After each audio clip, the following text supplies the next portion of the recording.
científicos e ingenieros estaba a punto de inventar la llave de la era de la información. Lo llamamos transistor. Hola, soy Ira Flatow. El transistor es probablemente el invento más importante del siglo XX. La historia de este invento está llena de choques de caracteres e investigaciones secretas. Acompáñennos.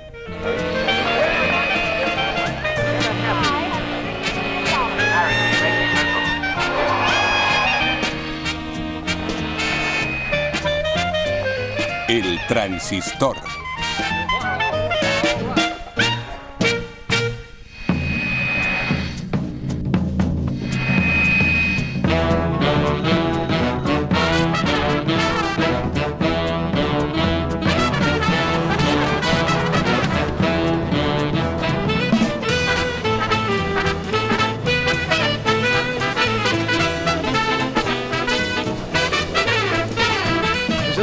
¿Está encendido? Lo que les tenemos preparado representa un claro ejemplo de trabajo en equipo, de brillantes contribuciones individuales y del valor de la investigación en un marco industrial. Este objeto cilíndrico que sujeto en mi mano es un dispositivo que puede amplificar señales eléctricas cuando pasan por él. Está compuesto de sustancias frías y sólidas.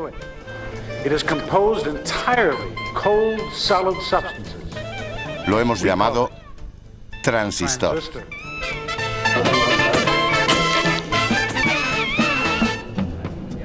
Es 30 de junio de 1948 y Ralph Baum, de los laboratorios Bell, acaba de anunciar a la prensa su último y secreto invento.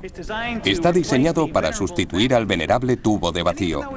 Y aunque Baum sigue ahí ensalzando las virtudes de su nuevo dispositivo, aún no sabe la revolución que provocará. De hecho, nadie lo sabe. Nadie podía predecir los radicales cambios que un objeto tan pequeño provocaría en el campo de los negocios, la educación y la cultura.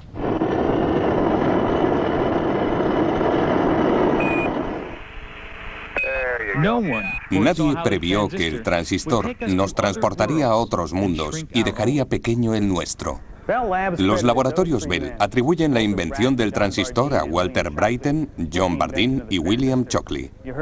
Hemos escuchado a Baum decir un claro ejemplo de trabajo en equipo, pero lo que no ha dicho, aunque lo sabía, es que el choque de caracteres y las implacables rivalidades ya habían hecho imposible que volvieran a trabajar juntos. Eran tres hombres de extraordinario talento y personalidades muy diferentes. Walter Brattain, el mayor, era un físico experimental que podía construir y arreglar cualquier cosa. Walter era un personaje maravilloso. Era muy sencillo. Tenía una voz muy estridente, pero utilizaba un lenguaje muy simple.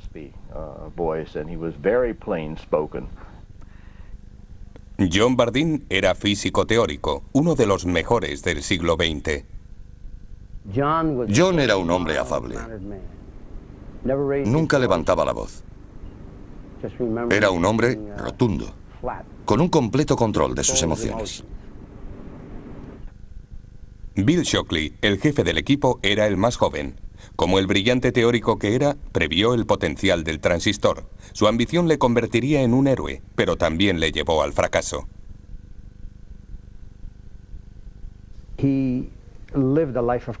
Su vida fue toda una competición. Todo lo que hacía respiraba rivalidad. Le brotaba de cada poro de su piel. Después de la Segunda Guerra Mundial, las vidas de estos tres hombres se cruzarían durante un breve periodo de tiempo, sacando lo mejor de cada uno y separándose después bajo el peso de una desenfrenada ambición. Su historia tiene todos los ingredientes de una tragedia griega. Nuestra historia comienza en 1945. Los laboratorios Bell se acababan de trasladar de su pequeño cuartel en Manhattan, a 30 kilómetros de aquí, hasta estos modernos laboratorios de las colinas de Nueva Jersey. Los laboratorios Bell eran la rama de investigación de la gigantesca compañía Teléfonos y Telégrafos de América, o AT&T. A mediados de los 40, la AT&T ostentaba el monopolio de las llamadas de larga distancia. reinvirtió sabiamente sus beneficios, contratando a los mejores científicos e ingenieros del país y dotándolos de las mejores instalaciones. Los ejecutivos de la AT&T entendían que la investigación les colocaba en una situación de ventaja con respecto a sus competidores. Como cabía esperar, Laboratorios Bell fueron la incubadora de grandes sueños y a veces de grandes egos. Ya había dado un premio Nobel. Conseguía patentes a razón de 2 por día. Todo comenzó con una fantasmada 36 años antes. En 1907, la AT&T estaba en crisis. Las patentes del teléfono de Alexander Graham Bell habían expirado y miles de pequeñas compañías telefónicas independientes se las rifaban quitándole clientes. Para recuperarse de su caída en picado, la AT&T llamó a su expresidente, ya retirado, Theodore Vail. Vail anunció que la AT&T ofrecería a sus clientes lo que ninguna otra compañía podría hacer: servicio telefónico de costa a costa. Solo había un problema. Can you recall the telephone of a generation ago? New York to Denver was the longest call that could be made, and it was uncertain. No era seguro porque la compañía necesitaba encontrar un modo de impulsar la señal por las líneas al resto del país. Pero no existía un buen amplificador, y Vail se propuso diseñar uno. Pidió la ayuda de un prolífico inventor de Iowa llamado Lee DeForest. Este pionero de la electrónica descubrió que podía hacer un amplificador poniendo una placa de metal y un trozo de cable curvado en una bombilla junto a su filamento caliente. Su invento recibió el nombre de tubo de vacío. En 1906, DeForest descubrió que podía controlar el flujo de electricidad que pasaba del filamento a la placa, insertando un cable en espiral entre los dos. Quizá lo puedan ver bien aquí, en nuestro tubo de vacío. El cable fue la clave del éxito del tubo de vacío. Este documental explica su funcionamiento. These aroused monkeys throwing pebbles at a target through a shutter ably portray what goes on in a vacuum tube. Los monos lanzan electrones. La cortinilla de en medio representa el cable. Bloquea eléctricamente el flujo de electrones o los deja pasar dependiendo de la carga, como un interruptor. Simple, isn't it? El cable en espiral llamado rejilla también permite que el tubo se convierta en un amplificador. Les mostraré cómo funcionaba. Cuando una señal débil, una llamada de teléfono, por ejemplo, digamos Watson, venga aquí, llega al electrodo del tubo de vacío, modifica la electricidad que fluye dentro del tubo. Crea una señal de salida idéntica, pero más fuerte. El tubo se convierte en un amplificador. Watson, venga aquí, le necesito. Then the vacuum tube went into service, and the transcontinental telephone became a reality. Y como había prometido Theodore Vail, el 23 de enero de 1915, el padre del teléfono probaba el nuevo servicio de costa a costa. Alexander Graham Bell repeated the first words ever transmitted by telephone. Mr. Watson, come here, I want you. But this time the inventor's assistant laughed. I can't make it under a week, Dr. Bell. I'm in San Francisco. El tubo de vacío solucionó el problema de las llamadas a larga distancia y las líneas de teléfono se extendieron como una tela de araña por todo el país. Los años 20 fueron testigos del auténtico lucimiento del tubo de vacío. Los tubos de vacío estaban en todas partes. Miles de ellos hacían funcionar radios y redes telefónicas y se usaban en amplificadores por todo el mundo. El problema era que al ser voluminosos desprendían bastante calor, consumían mucha energía y como la bombilla tenían la mala costumbre de fundirse. La AT&T sabía que para atender la demanda de servicio telefónico tendría que inventar algo mejor que el tubo de vacío. Y si los laboratorios Bell lo conseguían, la AT&T haría una fortuna. En los años 30, el director de investigación de los laboratorios, Mervyn Kelly, entendió el problema de los tubos de vacío. Kelly reconoció que si el negocio del teléfono iba a depender de los repetidores y los tubos de vacío, el progreso estaría condicionado por las limitaciones de esos dos dispositivos. then before long its future progress would be limited by the limitations of those two devices. Kelly pensó que la respuesta residía en una extraña clase de materiales llamadas semiconductores. Materiales como el germanio o el silicio que podían conducir y rechazar el flujo de electricidad dependiendo de las condiciones. Quizá con paciencia lograrían que hiciera lo mismo que los tubos de vacío, pero mejorado. Pero la Segunda Guerra Mundial dejó en suspenso los planes de Kelly, porque los laboratorios del país obligaron a sus talentos a ganar la guerra. Uno de los desarrollos técnicos más importantes de la guerra fue el radar. Ayudó a los aliados a través de la oscuridad y la niebla a rastrear aviones y barcos enemigos y a derribar las bombas volantes destinadas a Londres. Y el radar tendría un papel clave en la invención del transistor. Para el radar se necesitaba un elemento que requería semiconductores. Era el rectificador de cristal. Usaba una diminuta pastilla de silicio en su interior para convertir la señal de radar en algo que se pudiera ver. El radar fue posible gracias a la investigación con silicio y germanio, investigación que tiempo después sería esencial para la invención del transistor. Al final de la guerra, las mentes y materiales que lucharon contra Hitler e Hirohito se volvieron a movilizar. Esta vez para hacer productos de consumo para los soldados que volvían a casa y sus familiares. Estábamos muy contentos de volver a casa. Habíamos sufrido una gran depresión, pero ya era cosa del pasado. La guerra había terminado y la curva era ascendente.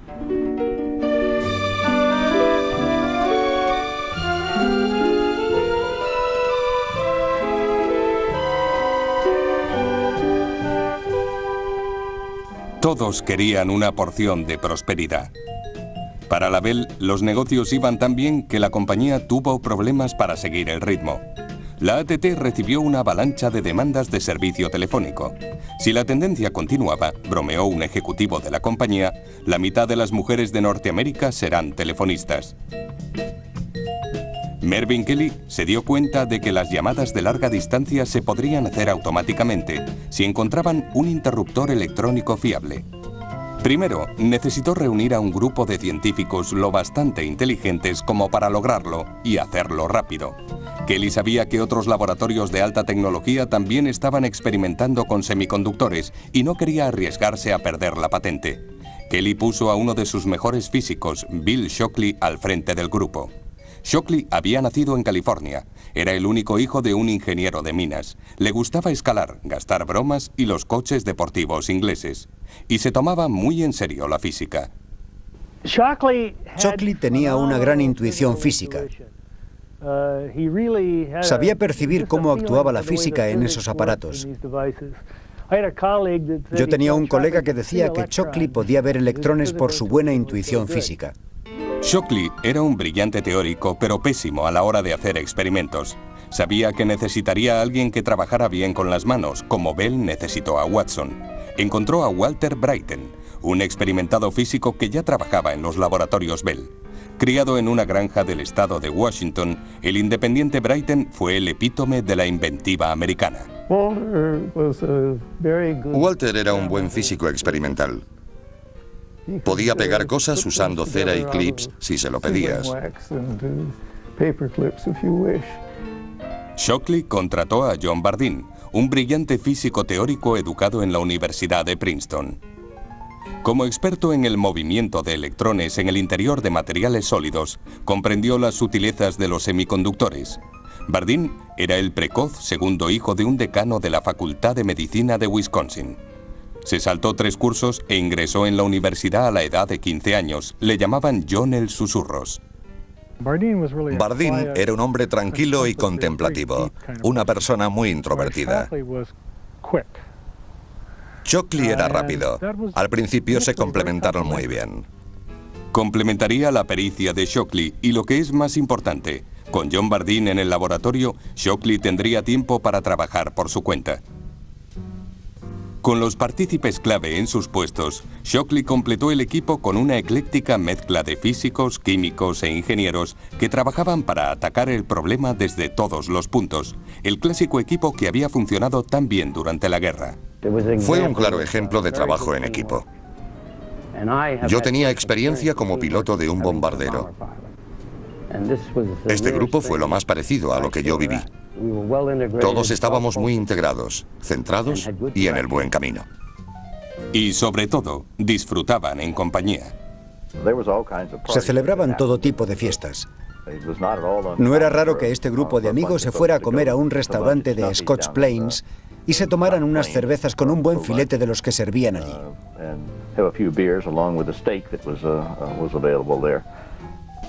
Betty Sparks fue la secretaria de Bill Shockley. A Bill le gustaban mucho las bromas. Levantó la parte trasera de mi coche nupcial y las ruedas empezaron a patinar como locas hasta que nos dimos cuenta de que todo el mundo se estaba riendo. Luego lo puso en su sitio para que pudiéramos partir hacia Nueva York. Esta canción se llama El infierno del laboratorio Bell.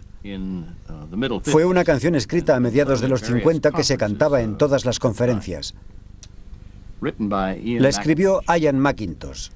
Hemos recorrido un largo camino para traerte esta canción. Con un calipso nuevo seguro que nos equivocamos sobre la reforma de la escuela a la que pertenecemos.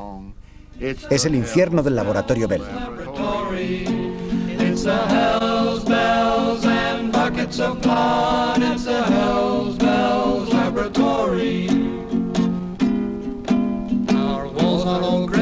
By the periodic chart, Bill Shockley's picture is sewn over our hearts.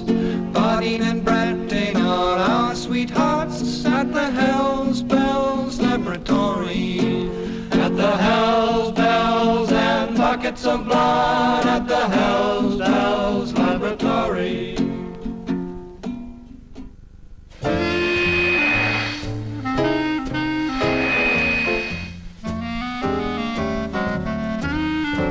En la primavera de 1945, incluso antes de completar el equipo, Bill Shockley estaba convencido de saber cómo hacer un amplificador con semiconductores. Durante más de una década había soñado con ser el primero en inventar uno. Había hecho que sus socios ensamblaran un tosco aparato basado en su diseño y comenzaron a probarlo. Aunque Bill Shockley estaba seguro de que funcionaría, otros muchos pensaban que era imposible. En aquella época era cosa de locos. Era inimaginable porque era algo totalmente diferente. No había nada igual. Nadie lo había conseguido antes. Era una idea extraña con un comportamiento y datos extraños.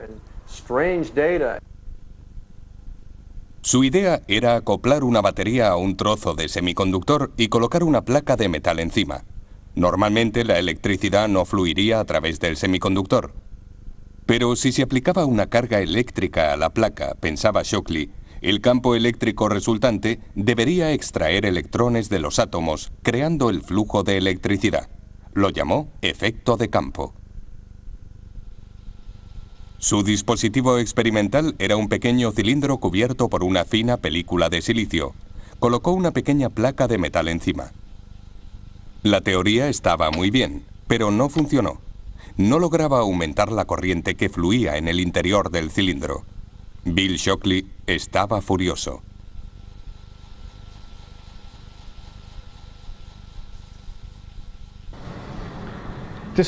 Desanimado, Shockley pidió a su nuevo empleado, John Bardeen, que verificara sus cálculos.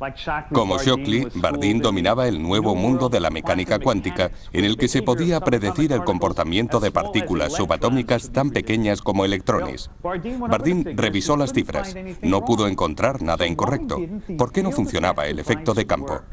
Eso es lo que pretendía descubrir Shockley. Eligió a Bardeen y a su nuevo íntimo amigo, Walter Brattain, para que encontraran la respuesta. Shockley regresó al laboratorio para completar la invención del transistor.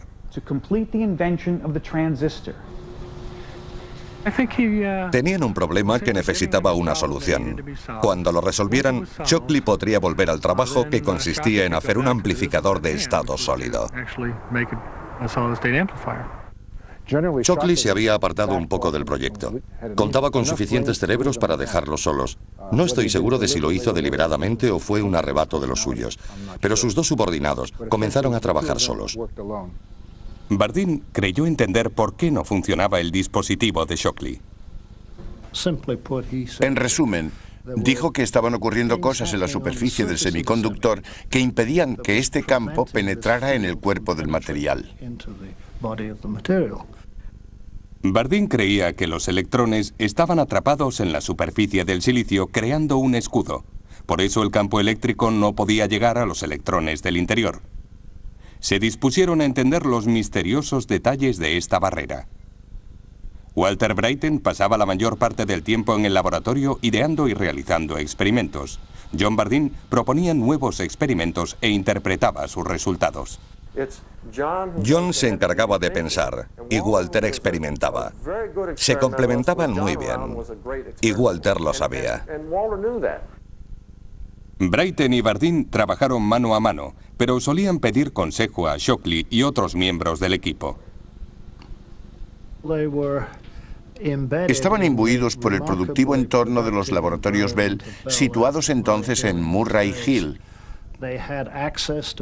Tenían acceso a otros miembros del grupo de Shockley y a gente de fuera del campo de la metalurgia y la química. Eran libres.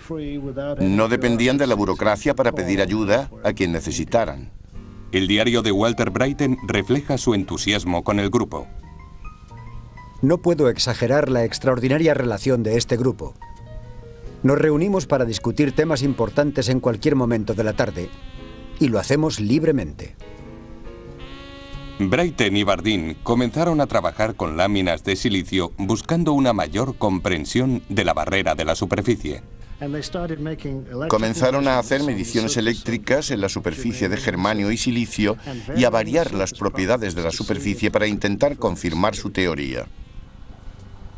Sumergieron el silicio en nitrógeno líquido pensando que el gélido baño neutralizaría de alguna forma el escudo y permitiría que el campo eléctrico penetrara a más profundidad, estimulando así el flujo de electrones. Funcionó, pero solo levemente. Suficiente, sin embargo, para convencer a Bardeen de que su teoría era correcta. Desgraciadamente, esta temprana victoria solo fue una ilusión. Brattain y Bardeen no lograron hacer más progresos para desentrañar el secreto de la barrera. El invierno dio paso a la primavera al verano y el verano al otoño, y seguía sin haber progresos. Sin resultados demostrables, las tensiones aumentaron, especialmente entre Brattain y su ambicioso jefe. Phil Foy recuerda un incidente en particular. Shockley estaba en la pizarra en un seminario, explicando unos principios físicos muy complejos. Mientras los explicaba, Brattain comenzó a agitar dos monedas en su bolsillo. Shockley se volvió y le pidió que dejara de mover las monedas porque no podía pensar. Walter le contestó diciéndole que él no podía pensar si no lo hacía. Shockley se metió la mano en el bolsillo, le dio billetes de $1 y le pidió que se entretuviera frotándolos. Finalmente, en otoño de 1947, una señal de progreso. Brattain había batallado con el agua que se condensaba en la superficie del silicio. Había repetido el agotador trabajo de secarlo, pero tuvo un presentimiento.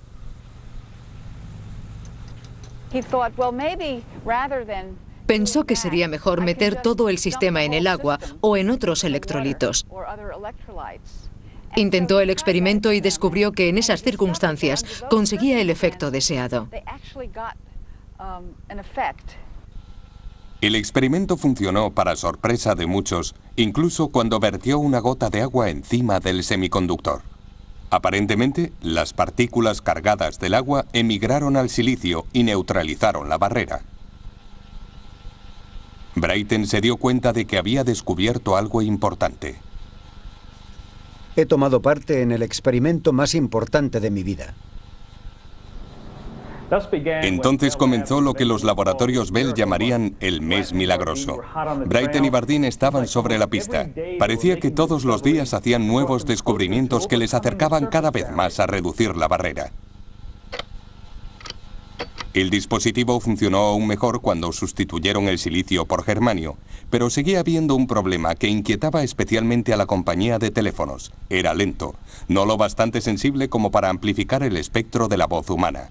Quizá el líquido ralentizaba la respuesta. ¿Por qué no deshacerse de él? La historia de la invención está llena de acontecimientos accidentales. Un descubrimiento clave hecho en los laboratorios Bell en diciembre de 1947 fue uno de ellos. En sus esfuerzos por deshacerse del líquido, Walter Brattain, casi por accidente, se topó con el transistor. Brattain tuvo una idea para su nuevo dispositivo. Sustituyó la placa de metal por una mota de oro, separada del germanio por una fina película de óxido, como el que a veces se forma en el germanio. Lo conectó, pero no ocurrió nada. Ningún tipo de amplificación, como si hubiera empezado de cero. Pero no se rindieron. John Bardeen fue uno de los grandes científicos del siglo. Tenía características únicas para afrontar un problema y no dejarlo hasta que entendiera todas sus peculiaridades y lo resolviera.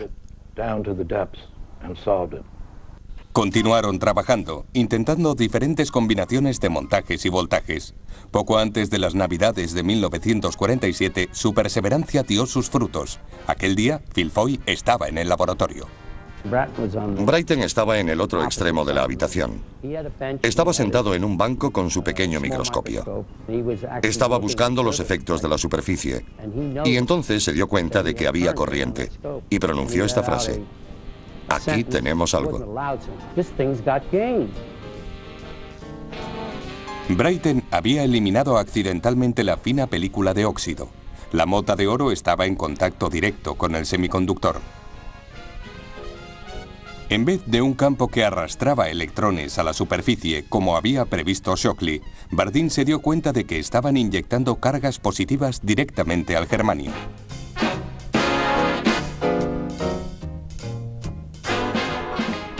Fabricaron el primer transistor sobre un principio completamente diferente del que habían pensado. No era un amplificador de efecto de campo. Cuando Brattain vio el efecto del primer transistor, se dio cuenta de que había conseguido algo importante. Podía habérsele escapado, pero tenía la personalidad de los genios. Supo que tenía algo. Era el momento de convertir el experimento en invento. El 16 de diciembre de 1947, sin discutir sus planes con Shockley, la pareja comenzó a fabricar el dispositivo. Brattain se encontró con un grave problema de diseño. Los cables que hacían contacto con el germanio debían estar muy juntos y dificultaban su manipulación. Brattain improvisó una rápida solución. Cubrió un pequeño triángulo de plástico con una fina lámina de oro. Cortando la lámina en el vértice, creaba un espacio de corte. Aplicó energía y funcionó. Walter Brattain acababa de construir el primer transistor. Fue maravilloso. A veces dejaba de funcionar, pero siempre podía moverlo y hacerlo funcionar de nuevo. Y aquí lo tienen, el mecanismo que tanto entusiasmó a Brattain y Bardeen. Es una réplica exacta en funcionamiento del transistor original. Esto es un trozo del semiconductor de germanio, el mismo tipo que usaron para su transistor. Se asienta sobre una base de cobre. La corriente se aplica en el pie del bloque a través del cobre.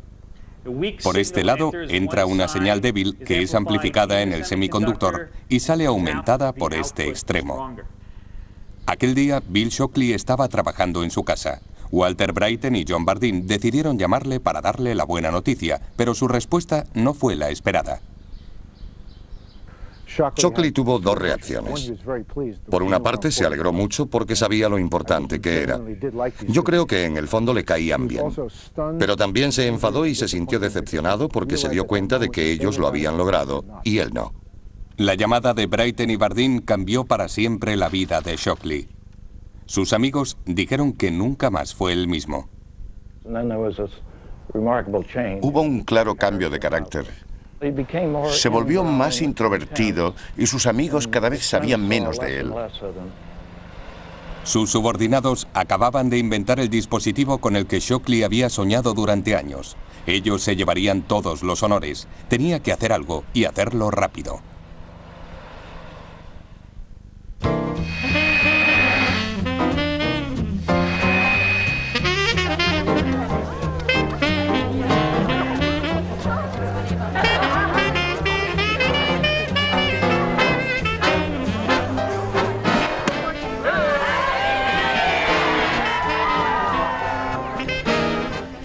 La Nochevieja de 1947, 2 semanas después de que Brattain y Bardeen mostraran su nuevo invento, Bill Shockley asistía a una conferencia de física en Chicago.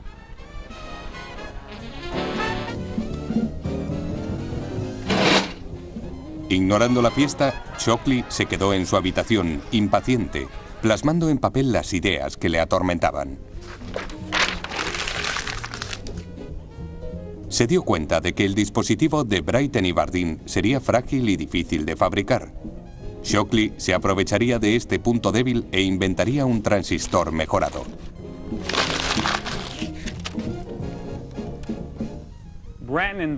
El transistor bipolar de Brattain y Bardeen funcionaba de la siguiente manera. Un punto de entrada y uno de salida contactan en la superficie del semiconductor. Pero como ven, los puntos entran en calor y la superficie del semiconductor puede estropearse. Shockley tuvo una idea mejor. ¿Por qué no imitar el tubo de vacío y crear un sándwich de 3 pisos? De esta forma, podemos mover la entrada al otro lado como en un tubo de vacío. Así la electricidad fluiría en la entrada y saldría por la única salida. Y en medio habría una tercera capa, como un electrodo de un tubo de vacío. Una pequeña señal eléctrica aplicada en la rejilla provocaría un flujo mayor desde la entrada hasta la salida, como en el tubo de vacío.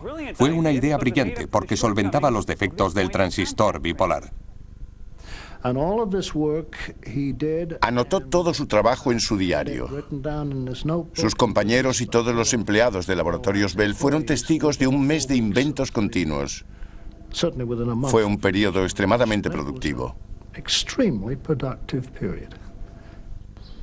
Bill Shockley regresó a los Laboratorios Bell desde Chicago, pero no se lo dijo a nadie. Volvió a redactar la idea en su casa sin decírselo a Brattain ni a Bardeen, manteniéndolo en secreto. Fue un insulto que nunca olvidarían.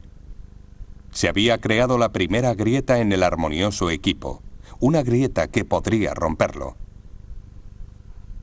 Brattain y Bardeen se apartaron de él. Trabajaron en la superficie del transistor bipolar. Pero Shockley ya sabía que era un callejón sin salida. Mis dificultades provenían del invento del transistor. Antes había un buen ambiente de investigación. Después de la invención, Shockley no permitió que nadie trabajara en el problema. En resumen, usó al grupo para explotar sus propias ideas. Yo no podía contribuir al programa experimental a no ser que trabajara en competencia directa con mi superior. Era una situación intolerable.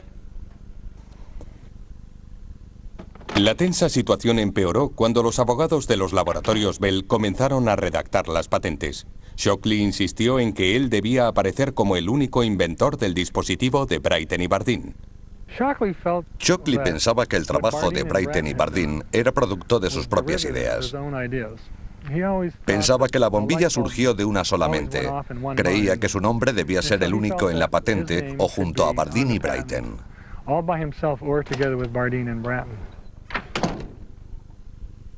Pero los abogados de los Laboratorios Bell decidieron jugar limpio. En vez de aplicar la patente sobre la idea de Shockley de un amplificador hecho de un semiconductor, se centraron en el dispositivo de Brattain y Bardeen. Sería más sencillo de defender. Los abogados de patente reconocieron que Shockley había tenido un papel importante, pero que no había estado implicado en el experimento. Por eso le terminaron excluyendo. Una vez registradas las patentes, los Laboratorios Bell decidieron que era hora de hacerlo público. Pero ¿cómo llamarían al nuevo invento? Sabían que un dispositivo tan importante necesitaba un buen nombre. Walter Brattain buscó consejo en su buen amigo John Pierce, un ingeniero que escribía historias de ciencia ficción. Habían redactado frases descriptivas, ideas muy alocadas. Pero Walter quería un nombre elocuente y sobre todo que encajara con el concepto. Y yo se lo proporcioné.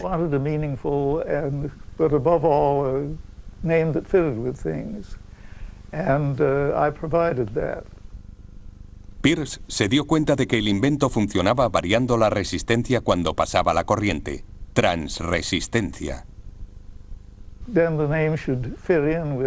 El nombre debía encajar con otros dispositivos como el termistor o el varistor. A partir de eso y de la idea de resistencia, sugerí el nombre de transistor.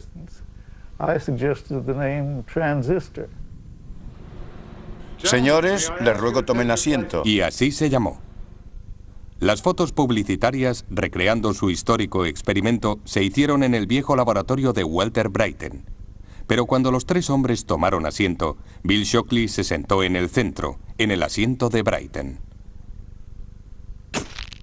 Nick Hollanjak preguntó ingenuamente a Bardeen si a Brattain le gustaba la foto.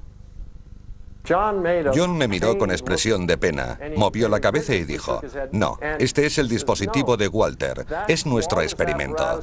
Bill no dijo Shockley, no había tenido nada que ver.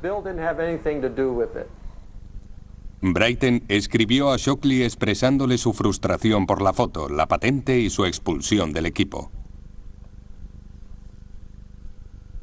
Querido Bill, te escribo unas letras antes de irme a dormir sobre nuestra conversación de ayer. Me parece que el descubrimiento del transistor ha echado a perder el mejor equipo de investigación con el que he tenido el privilegio de trabajar. Creo que desde el principio el mérito debía ser de todo el equipo. El departamento de patentes ha acabado con él. Los laboratorios Bell rompieron finalmente su silencio y el 30 de junio de 1948, Ralph Baum, director de investigación, hizo el anuncio a la prensa en el cuartel general de Manhattan. Es un dispositivo que puede amplificar señales eléctricas al tiempo que las transmite. El anuncio apenas atrajo atención. El New York Times lo enterró en la página 46. La revista Time lo situó en la pequeña sección Ciencia Semanal. Los ingenieros creían que no era necesario sustituir el tubo de vacío. La gente que me encontraba en el laboratorio se reía y decía que solo era un trozo de cristal con un cable alrededor. No llegaría a ninguna parte.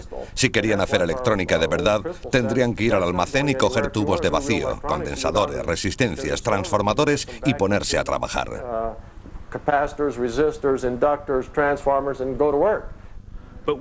Pero un hombre advirtió su potencial. Shockley entendió mejor que nadie sus implicaciones. Predijo cosas que se harían realidad 20 o 30 años después. Nadie llegó tan lejos. Pronto hubo otros. En un almacén bombardeado en el otro extremo del mundo, dos ingenieros japoneses vieron el gran potencial de negocio del nuevo invento. Cuando Masaru Ibuka y Akio Morita escucharon que los laboratorios Bell iban a otorgar la licencia de fabricación del transistor, se dieron cuenta de que podrían usarlo para hacer aparatos de radio.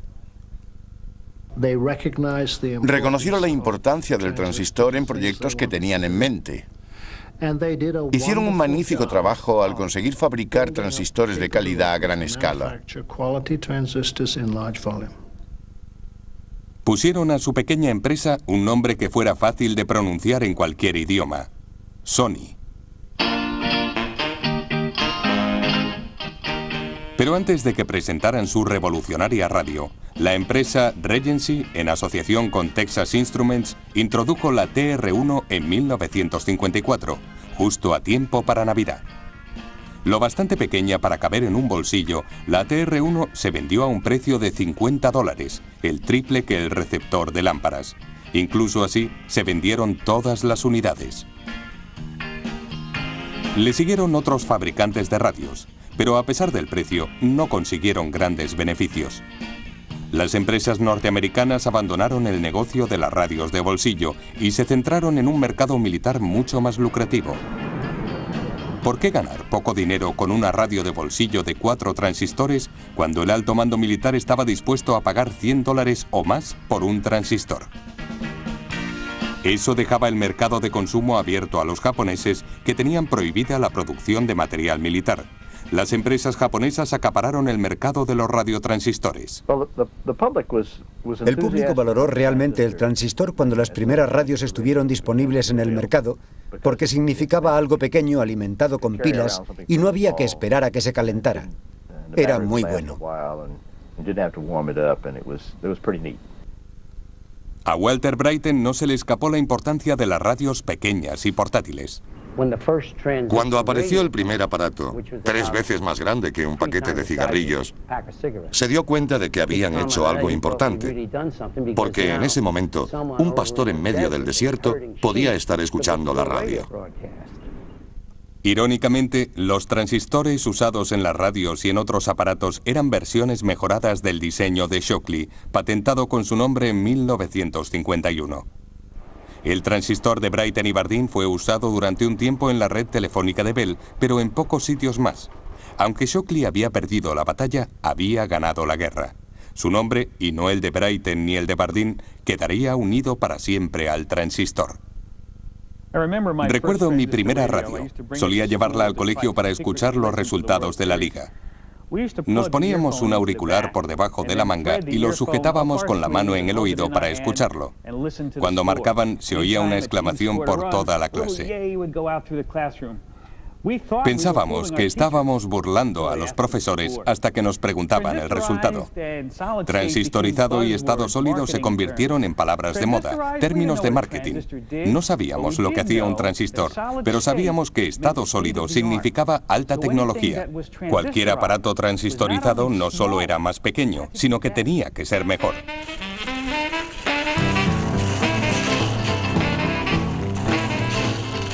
En pocos años, lo que surgió como un simple sustituto del tubo de vacío comenzó a cambiar el mundo.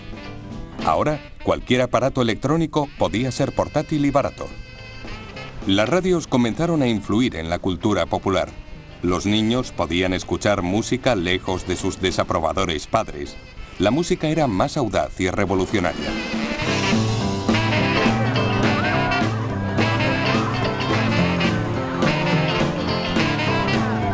Y la radio transformó algo más que la música.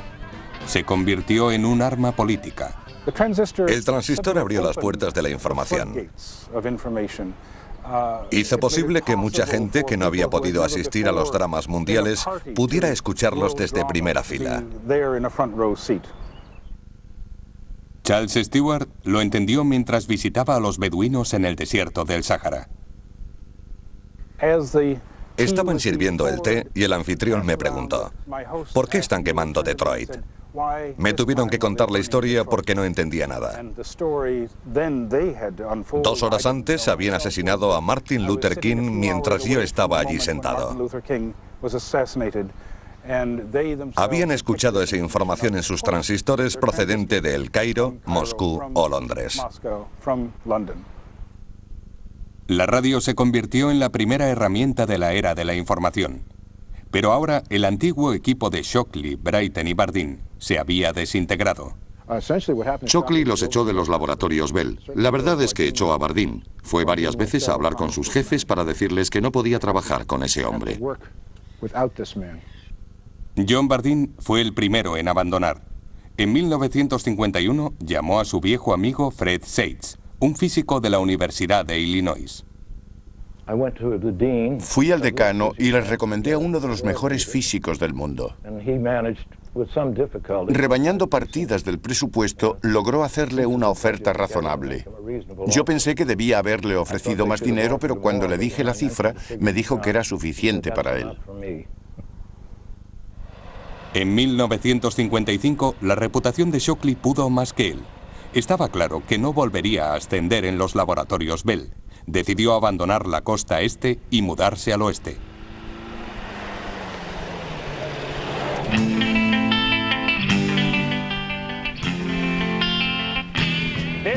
Esto es Palo Alto, al sur de San Francisco. Es una de las ciudades más ricas del mundo, porque se encuentra en el centro de la industria de alta tecnología de California. Pero en 1955 no era más que otra aburrida ciudad, sede de la Universidad de Stanford. Shockley conocía bien el lugar porque se crió aquí. Esta fue su casa. Regresó por dos razones. Una, porque su madre seguía viviendo en el pueblo, y dos, porque sabía que el cálido clima de California atraería a los jóvenes talentos que necesitaba para su nueva empresa. Shockley ya era famoso, pero quería ser rico. Intentó reclutar ingenieros de los laboratorios Bell para su nueva empresa, Shockley Semiconductors. Pero nadie aceptó su propuesta. Conocían su reputación. Así pues, buscó a otros más ambiciosos. Shockley tenía un gran talento y sabía distinguir el talento en otros.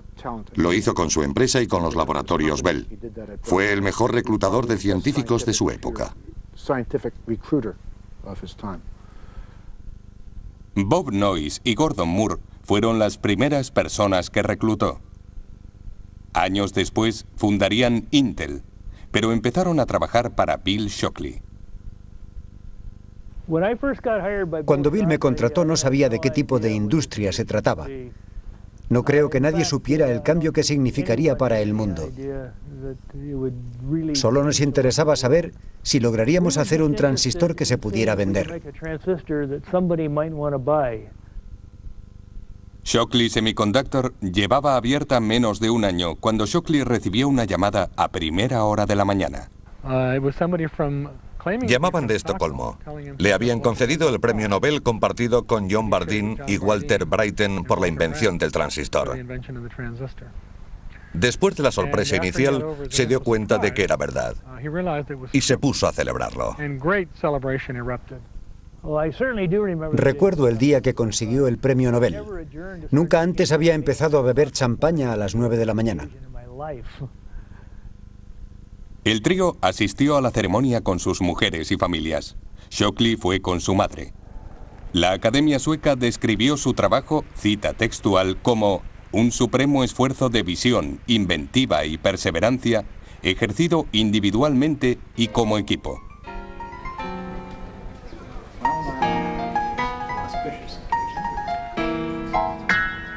Después de la ceremonia, John Bardeen y Walter Brattain disfrutaban de una última copa en el bar del hotel. En ese momento entró Bill Shockley.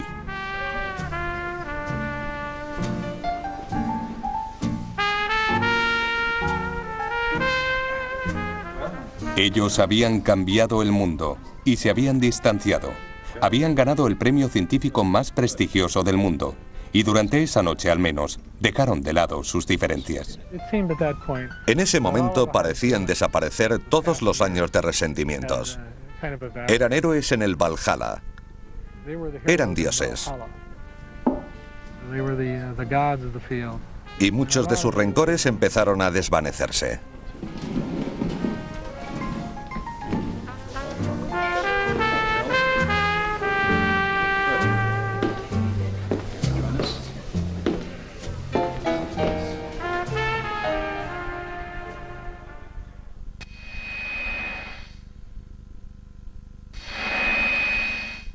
La alegría de Shockley duró poco. Cuando regresó a California, descubrió que su empresa tenía problemas. La compañía perdía dinero a espuertas y la historia volvía a repetirse. Su equipo de científicos se rebelaba. Shockley tenía en mente un dispositivo en el que quería que trabajara el laboratorio de la Shockley Semiconductor. No parecía ser económicamente rentable. Pero era su idea, su sueño, y no permitiría que nadie trabajara en otra cosa. No quería que su empresa pasara por lo mismo que los laboratorios Bell, que el equipo se fugara e hiciera un gran trabajo. Quería asegurarse de que si se descubría algo importante, fuera él quien lo hiciera. Tras año y medio de trabajo, 8 de los mejores trabajadores de Shockley le abandonaron, siendo conocidos en Silicon Valley como los 8 traidores. Formaron su propia empresa de transistores, la Fairchild Semiconductor. Cuando comenzamos en la Fairchild, nadie sabía a dónde nos dirigíamos, pero queríamos hacer un transistor de silicio. Fairchild y Texas Instruments encontraron el modo de conectar transistores sin cables o soldaduras y lograron acoplar 4 o más en una única pieza de silicio. Lo llamaron circuito integrado. Fairchild fabricó el primer circuito integrado vendido comercialmente en 1961. Fue un gran cambio para la industria. Todos los que usamos ordenadores hoy en día somos los lejanos beneficiarios de la original idea de hacer un complejo circuito en un bloque de silicio.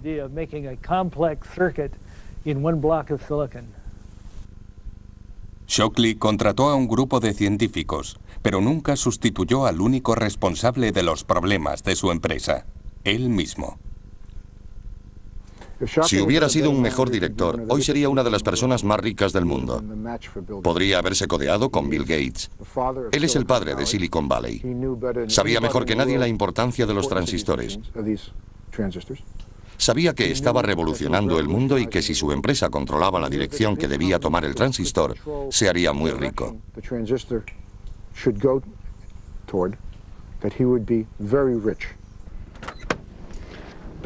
Bill Shockley nunca se hizo rico, pero sí dos de los 8 famosos traidores. Gordon Moore y Bob Noyce abandonaron la Fairchild Semiconductor para formar una pequeña empresa llamada Intel, que hoy vale miles de millones de euros. Intel hace obleas de silicio. Cada una de estas pequeñas cuadrículas es un chip informático, del mismo tipo de los que encontramos en nuestros ordenadores. Cada cuadrícula contiene 4 millones de transistores. Luego esta oblea tiene 1000 millones de transistores. Intel fabrica millones al día, muchos de ellos aquí.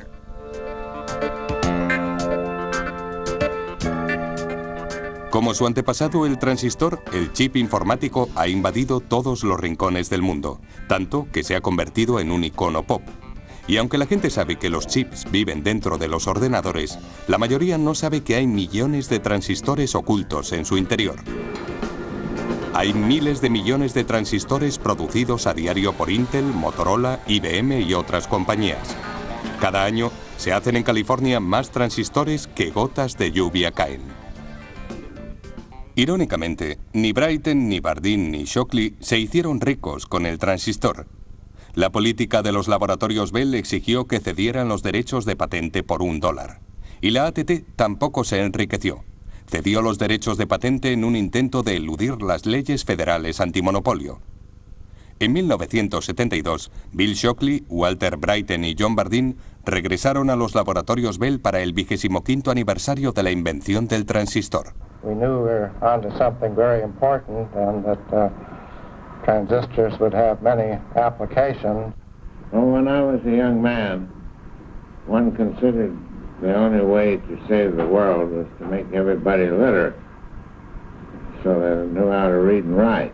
But now that the natives in all lands can have a cheap battery-operated transistor radio that they can turn on at night in their camp and listen to any broadcast in their own language, whether they know how to read or write or not. We were looking for transistors at the same time that we were paying attention to those things that prevented the first field effect form from working.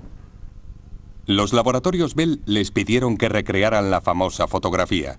Olvidando el pasado, el trío accedió. Walter Brattain abandonó los laboratorios Bell en 1967. Su única queja es que su invención estimuló el rock and roll. Regresó a su hogar del estado de Washington y enseñó física en la universidad. Murió en 1987. John Bardeen ganó un segundo premio Nobel en 1972 por su trabajo sobre la superconductividad. Fue la primera persona en ganar 2 premios Nobel de física. Murió en 1991. Bill Shockley fue profesor de la Universidad de Stanford. Volvió a acaparar titulares en los años 70 y 80 por sus controvertidas teorías sobre el coeficiente intelectual. Murió en 1989. Nuestra historia termina aquí, en Silicon Valley, a 4.500 kilómetros y décadas de donde empezamos. Aquí florecieron albaricoques mucho antes que transistores, y hoy es el lugar de los grandes sueños y grandes egos.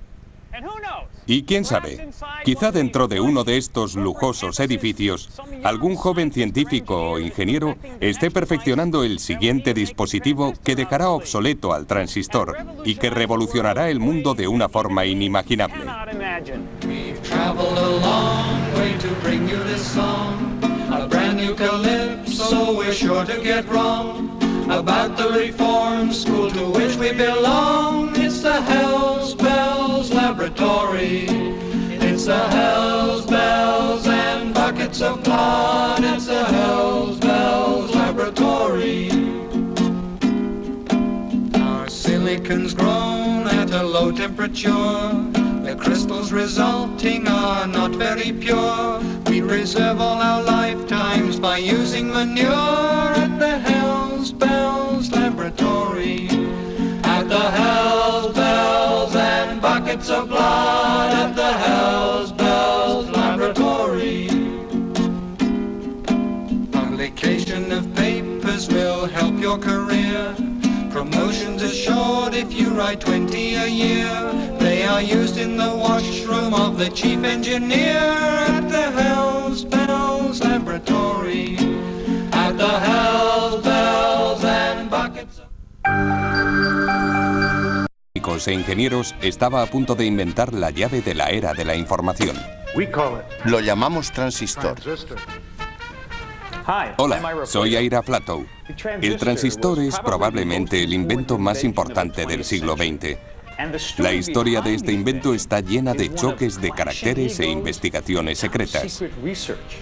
Acompáñennos.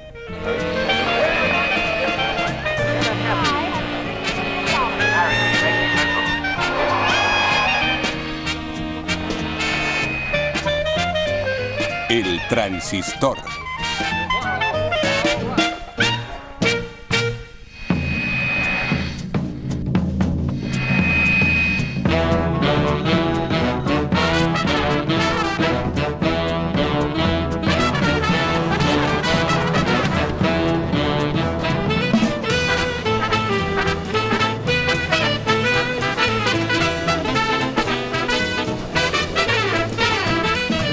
¿Está encendido? Lo que les tenemos preparado representa un claro ejemplo de trabajo en equipo, de brillantes contribuciones individuales y del valor de la investigación en un marco industrial. William Shockley. Hemos escuchado a Baum decir un claro ejemplo de trabajo en equipo. Pero lo que no ha dicho, aunque lo sabía, es que el choque de caracteres y las implacables rivalidades ya habían hecho imposible que volvieran a trabajar juntos. Eran tres hombres de extraordinario talento y personalidades muy diferentes. Walter Bryton, el mayor, era un físico experimental que podía construir y arreglar cualquier cosa. Walter era un personaje maravilloso. Era muy sencillo. Tenía una voz muy estridente, pero utilizaba un lenguaje muy simple. John Bardeen era físico teórico, uno de los mejores del siglo XX. John era un hombre afable. Nunca levantaba la voz. Era un hombre rotundo, con un completo control de sus emociones. Bill Shockley, el jefe del equipo, era el más joven. Como el brillante teórico que era, previó el potencial del transistor. Su ambición le convertiría en un héroe, pero también le llevó al fracaso.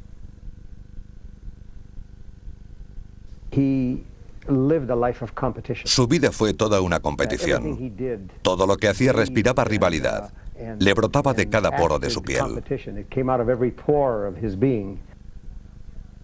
Después de la Segunda Guerra Mundial, las vidas de estos tres hombres se cruzarían durante un breve periodo de tiempo, sacando lo mejor de cada uno y separándose después bajo el peso de una desenfrenada ambición. Su historia tiene todos los ingredientes de una tragedia griega. Nuestra historia comienza en 1945. Los laboratorios Bell se acababan de trasladar de su pequeño cuartel en Manhattan, a 30 kilómetros de aquí, hasta estos modernos laboratorios de las colinas de Nueva Jersey. Los laboratorios Bell eran la rama de investigación de la gigantesca compañía Teléfonos y Telégrafos de América, o AT&T. A mediados de los 40, la AT&T ostentaba el monopolio de las llamadas de larga distancia. Reinvirtió sabiamente sus beneficios, contratando a los mejores científicos e ingenieros del país y dotándolos de las mejores instalaciones. Los ejecutivos de la ATT entendían que la investigación les colocaba en una situación de ventaja con respecto a sus competidores. Como cabía esperar, Laboratorios Bell fueron la incubadora de grandes sueños y a veces de grandes egos. Ya había dado un premio Nobel. Conseguía patentes a razón de 2 por día. Todo comenzó con una fantasmada 36 años antes. En 1907, la ATT estaba en crisis. Las patentes del teléfono de Alexander Graham Bell habían expirado y miles de pequeñas compañías telefónicas independientes se las rifaban quitándole clientes. Para recuperarse de su caída en picado, la ATT llamó a su expresidente, ya retirado, Theodore Vail. Vail anunció que la ATT ofrecería a sus clientes lo que ninguna otra compañía podría hacer: servicio telefónico de costa a costa. Solo había un problema. Can you recall the telephone of a generation ago? New York to Denver was the longest call that could be made, and it was uncertain. No era seguro porque la compañía necesitaba encontrar un modo de impulsar la señal por las líneas al resto del país. Pero no existía un buen amplificador, y Vail se propuso diseñar uno. Pidió la ayuda de un prolífico inventor de Iowa llamado Lee De Forest. Este pionero de la electrónica... Este objeto cilíndrico que sujeto en mi mano es un dispositivo que puede amplificar señales eléctricas cuando pasan por él. Está compuesto de sustancias frías y sólidas.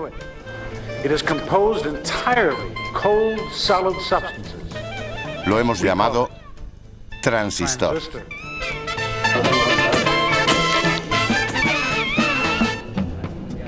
Es 30 de junio de 1948 y Ralph Baum de los Laboratorios Bell acaba de anunciar a la prensa su último y secreto invento.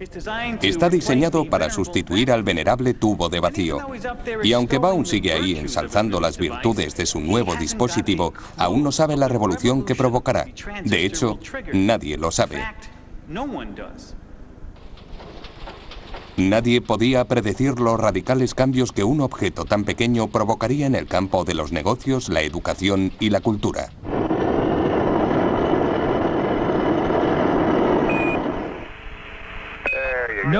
Nadie previó que el transistor nos transportaría a otros mundos y dejaría pequeño el nuestro. Los laboratorios Bell atribuyen la invención del transistor a Walter Brattain, John Bardeen y William